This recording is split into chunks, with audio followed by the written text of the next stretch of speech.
வலியை பற்றி பேஷண்ட்ஸ் காமனாக கேட்குற 5 டவுட்ஸ் பற்றி இன்னைக்கு பார்க்கலாம். வணக்கம், நான் டாக்டர் ரம்யா, பெயின் ஸ்பெஷலிஸ்ட். வலி ஆரம்ப காலத்தில் தான் ஜாஸ்தியாக இருக்கும், போக போக பழகிரும் அப்படின்னு நிறைய பேர் நினைக்கிறாங்க. ஆனால் அது அப்படி கிடையாது. ப்ராப்பராக ட்ரீட்மெண்ட் எடுக்கலன்னா நம்ம நரம்புகள் சென்சிட்டைஸ் ஆகி நம்ம வலி நாளுக்கு நாள் ஜாஸ்தியாக தான் செய்யும். வலிக்காக நிறைய நாள் பெட் ரெஸ்ட் எடுக்கிறது சரியா? அப்படி எடுத்தா வலி சரியா போயிருமா அப்படின்னு கேட்டீங்கன்னா கிடையாது.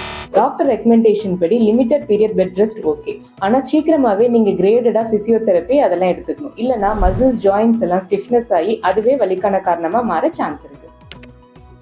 சின்ன வயசு தானே, இப்பயே என்ன முதுகு வலி முட்டு வலின்னு சொல்ற, அதெல்லாம் வயசானவங்களுக்கு தானே வரும் அப்படின்னு நிறைய பேருக்கு நினைக்கிறாங்க. ஆனா அப்படி கிடையாது. இப்ப இருக்க செடென்டரி லைஃப் ஸ்டைல்ல நிறைய யங்ஸ்டர்ஸும் இந்த மாதிரி டிசீஸ்க்கு எஃபெக்ட் ஆகுறாங்க. அதனால ஆரம்பத்திலேயே ட்ரீட்மெண்ட் எடுத்துக்கிறது நல்லது. ஸ்கேனு, பிளட் டெஸ்ட் எல்லாமே நார்மல். ஆனா எனக்கு வலி இருந்துட்டே இருக்கு, நிஜமாலுமே வலிக்குதா இல்ல நாம அப்படி நினைச்சிட்டே இருக்குமா அப்படின்னு நிறைய பேர் பயந்துக்கிறீங்க.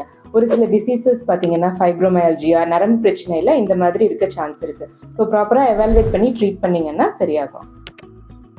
நீண்ட நாள் வலிக்கு சர்ஜரி மட்டும்தான் ஒன்லி ஆப்ஷனா? கிடையாதுங்க. இப்போ இருக்க அட்வான்ஸ் டெக்னாலஜியில் மினிமலி இன்வேசிவ் ப்ரொசீஜர்ஸ் மூலியமா வலிக்கான நிரந்தர தீர்வு பெற முடியும். வலினால கஷ்டப்படாதீங்க, அட்வான்ஸ் ட்ரீட்மெண்ட் ஆப்ஷன்ஸ் எடுத்துக்கோங்க. நன்றி.